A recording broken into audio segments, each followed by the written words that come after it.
They didn't even bother to look at his name. To the team live streaming it, he was just some creepy old guy who hoarded war junk, a ghost in a maintenance jacket, hunched and quiet in the corner of a rec center that hadn't seen new funding since the Cold War. He sat there most days with a mop in one hand and a thermos in the other, back ramrod straight like he still heard reveille in his bones, and they thought that was funny. He didn't react when they joked, when they mimicked his limp behind his back, when one of them tossed a dodgeball at his head and shouted incoming, like war was something they could laugh through a phone screen. And the day he didn't show up to unlock the supply closet, the same day his display case was found shattered, metals scattered across the gym floor, and the Marine flag defaced, no one noticed at first. No one except the night janitor, who found him slumped on the floor in the break room, hand resting on a crushed photo frame of a unit patch and 4 men smiling in fatigues.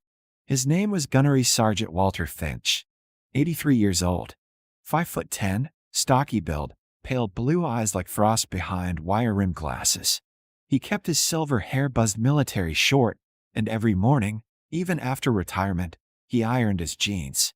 The rec center staff said he just showed up one day and started fixing things. They let him stay because he never asked for pay and knew how to work the boiler. But they didn't ask why he kept the medals in a shadow box under glass, or why every Veterans Day he hung the Marine Corps flag outside the gym at dawn, saluted, and stood in place for 241 seconds, one for every name in the binder he never let out of his sight. The kids didn't care. They were bored, live stream hungry, loud. And when they broke in after hours, kicking down the door and smashing the frame live on stream, their laughter echoed through that empty building like it belonged to them. But what they didn't know, what they couldn't know, was what was inside the second compartment. The one with no hinges. The one that required a key from a chain around Walter's neck. A deputy found it during inventory the next morning. An envelope marked 117 Sierra, sealed since 1972, and a letter inside with 5 typed words above a general's inked signature, deliver upon failure to report. Inside were coordinates, a list of names, and a tracking code that hadn't been used in 50 years. That's when everything changed. And before we go any further, let me ask you something. If you believe honor doesn't disappear just because the uniform comes off, if you believe legacies don't deserve to be laughed at by kids with phones, then make sure to like and subscribe. Because this story isn't just about one man. It's about the cost of forgetting him. By 6:45 a.m., the local police had written it up as a break-in and vandalism, nothing more.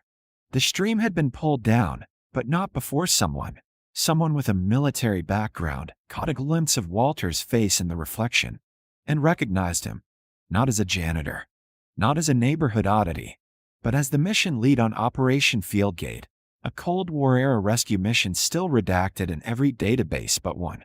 Within 15 minutes, 2 matte black SUVs with no plates rolled into the neighborhood, parking in front of 4 sleepy homes where the teens were still asleep, their phones buzzing with overnight notifications from followers who'd found the destruction hilarious. Until they didn't.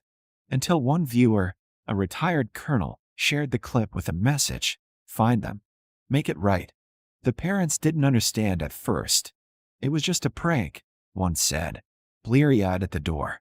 They didn't know he was anyone. But that was the problem. He was someone. And the fact that no one knew it anymore? That was the entire tragedy. By 7:10, the teens were separated into different rooms, each facing federal officers in dress blues who didn't shout, didn't posture. They just laid out photos, coordinates, and the sealed authorization that had been unlocked from Walter's personal effects. "You desecrated government-issued commendations tied to still active Marine operations," one of the officers said. "Those aren't relics. Those are records." And the man you mocked? He opened a classified page and turned it around. "He taught us everything we know." Meanwhile, back at the rec center, a small crowd had gathered in the parking lot. The shattered frame had been covered with a cloth. A single folding chair was placed outside under the flagpole where Walter had stood alone every November. This time, he wasn't alone. First responders stood beside gym teachers. A young mother clutched her child's hand. And in the middle of them, a Marine major walked to the pole, lowered the flag to half-staff, and saluted. When asked who authorized it, he simply replied, "He did." 50 years ago. The story was no longer about what had been lost. It was about what had never been respected to begin with. And that was just the beginning. The quiet that followed the flag lowering wasn't just silence, it was gravity, pulling at the edges of every soul that had overlooked Walter Finch for years. Inside the rec center, beneath the still broken frame, someone had left a single note written in blue ink. "We thought you were just the janitor. We were wrong." That someone was no teenager, no officer, it was the assistant swim coach, barely out of college, who realized too late that the man who had once repaired her timing system after hours, who never missed a morning without wiping the bleachers clean before the kids arrived, was more than just steady hands. He had been her neighbor in service, only separated by decades and silence. But out on the other side of town, where the homes were large and the Wi-Fi never failed, the mood was very different. For teenagers sat in 4 different living rooms, now stripped of arrogance and shaken out of their bravado like kids caught mid-joke and realizing no one was laughing anymore. Their parents, previously loud on Facebook about supporting the troops during national holidays, now argued in whispers, demanding explanations from men in uniforms who didn't raise their voices but carried folders that weighed more than words. One father slammed his palm on the granite island in the kitchen, yelling, "How is my son supposed to know who that guy was?" A calm reply followed from a man with ribbons on his chest. He didn't need to know who he was. He only needed to know better. The live stream was now evidence. Deleted? Yes, but screenshots had circulated, and someone had already posted a clip on a military subreddit with the caption, "This is why we don't talk. Because when we do, you laugh." And in just over 2 hours, the story had jumped from a local vandalism incident to a national talking point. Not because a rec center was damaged, but because the world was watching how a veteran, a decorated, battle-tested Marine who saved lives under Black Ops no civilian knew about, had died quietly and was defaced loudly. One screenshot in particular caught fire. The moment the metal was stepped on, its ribbon torn. In the corner of the frame, Walter's reflection could be seen in the trophy case's glass.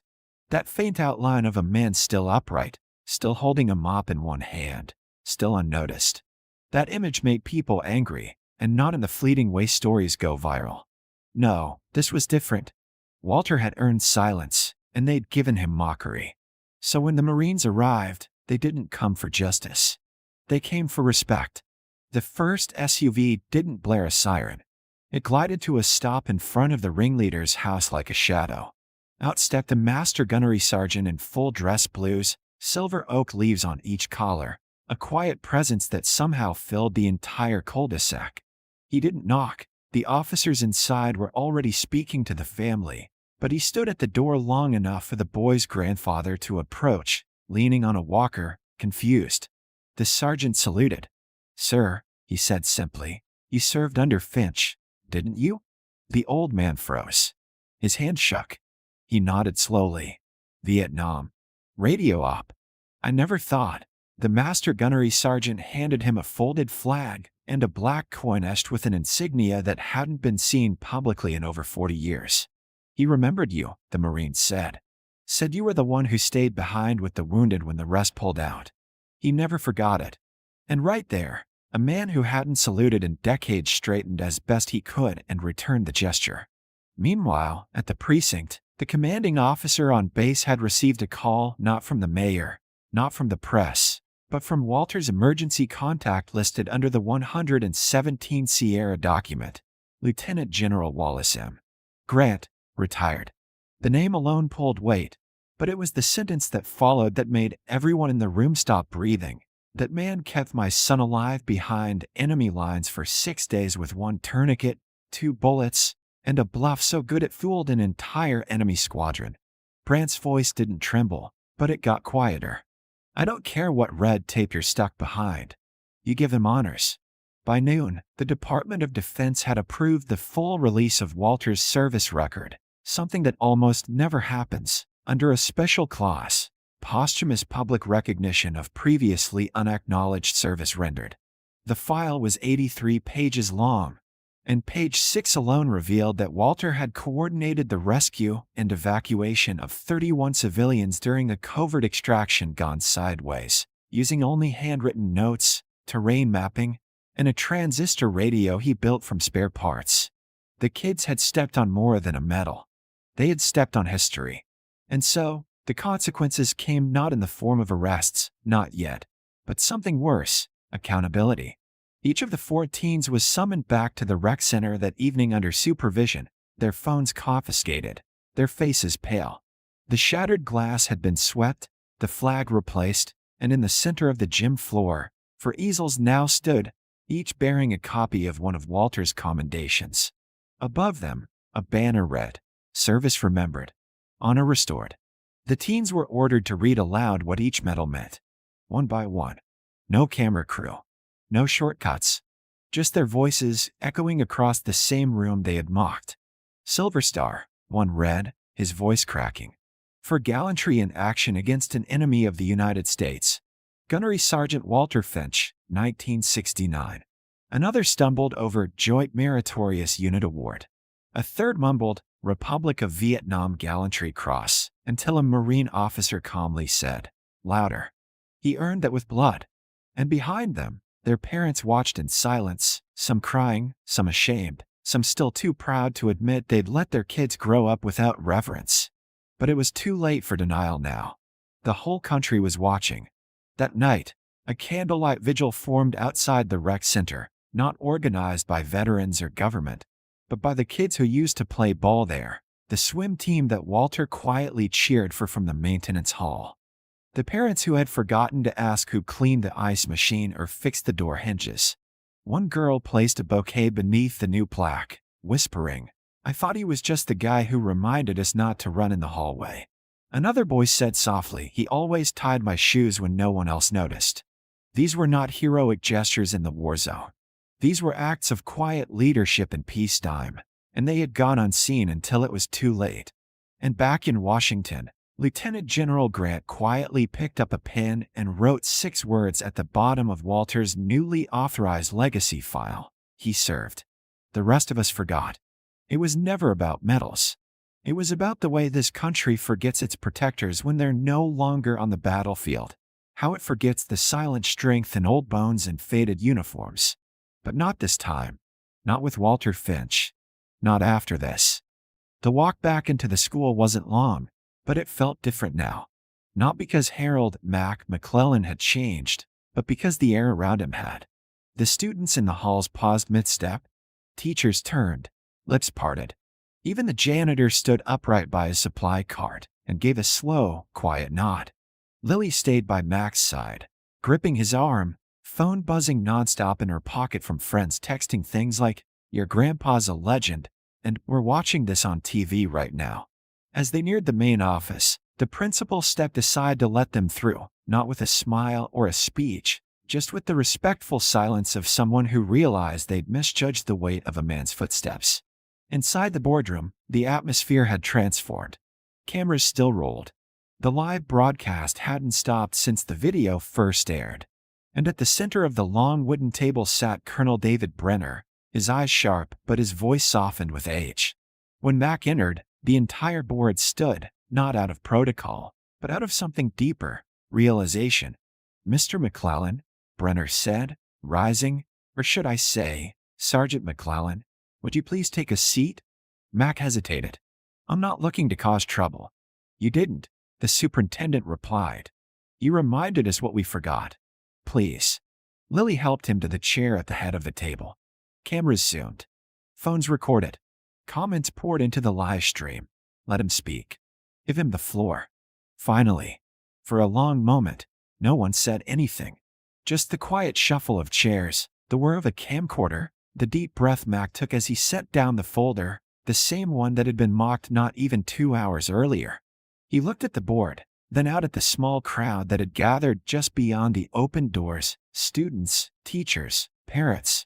"I didn't come here for recognition," he said, voice steady. "I came here because my granddaughter asked me to." He nodded to Lily, whose eyes were glassy with pride. "I don't speak in public often. Haven't since '73. But I figured I'd share a few things. thought maybe it'd matter. He opened the folder, slowly, gently. This, he said, lifting the bronze star, was for holding a position when we were outnumbered. Not because I was brave, but because I was last. The room was dead quiet. This, he continued, holding up a faded photo of a unit, is all that's left of most of them. He paused. And this, he carefully unfolded the letter signed by Lieutenant General Rains. This is the only thing I ever got that said, "We saw what you did." The board members looked down. Even the cameras seemed to hesitate. "I don't want medals," Max said. "I want kids to know what service means. Not just the uniforms and the gear in the movies, but the quiet stuff. The sacrifice no one claps for. That's what I came to talk about." He closed the folder. But I guess not everyone wanted to hear it. Colonel Brenner stood slowly. "They do now." Then he turned to the camera. "Let the records show. This board failed today. But this man did not." He gestured to the hallway. "We've invited Sergeant McClellan to return next week, not as a guest, but as our keynote speaker for a school-wide assembly." Mac blinked. "That won't be necessary." "It is," Brenner replied. "For them." Students outside the room began clapping, unsure at first, but growing louder. A slow, rising wave of recognition that had nothing to do with fame and everything to do with finally seeing. Miss Collins, watching from home under temporary suspension, reportedly closed her laptop without a word. Within minutes, the clip of Mac's new speech hit social media and started trending under #SergeantSpeaks. In the days that followed, veterans from all over the country began sharing their own stories, some never told before, some long buried beneath years of silence and sarcasm. The district office received over 2,000 emails in support. A retired general from the Pentagon mailed a personal commendation. And Lily? She got asked to read the closing line of her grandpa's assembly address. But Mac didn't want a script. He didn't want a plaque. And when the school offered to dedicate the auditorium stage in his name, he respectfully declined. "You want to honor veterans," he told the superintendent. "Start by listening before laughing." He did agree to speak once more, and that day, every seat in the gym was filled. Students who barely looked up from their phones now sat straight. Teachers lined the walls. And when Max stepped up to the podium in his simple shirt, VA jacket, and that same worn Marine cap, he didn't read from the folder. He just looked out over the crowd and said, "Thank you for hearing me this time." Then he stepped aside. And Lily, voice shaking, but proud, read the last line. "You don't need rank to earn respect. You just need the courage to keep showing up." When it was over, kids lined up to shake his hand. A few asked to hear more stories. One boy simply said, "I'm going to tell my dad about you." Later that evening, back at home, Max sat on his porch with Lily beside him. The sun was setting. The sky was orange, and the world had finally felt quiet. Not forgotten. Just still. Lily leaned her head on his shoulder. "You okay?" Mac nodded. "Yeah, I think I am." She smiled. "You know, you kinda broke the internet today." He chuckled. "Not bad for a tired old Marine." "Uh-huh." The next morning, a small plaque was quietly mounted just outside room 214. No ribbon cutting. No photos. Just 4 words, carved in clean brass. He spoke. We listened. And beneath it, in smaller letters, a new tradition for the school. Every Veterans Day, the first 10 minutes of every class will be silent. In honor of those who weren't. Harold McClellan never asked for recognition. He never raised his voice, never demanded apologies. But somehow, without ever needing to say the words, he taught an entire school and maybe a generation that silence, when held with dignity, can speak louder than any classroom ever could.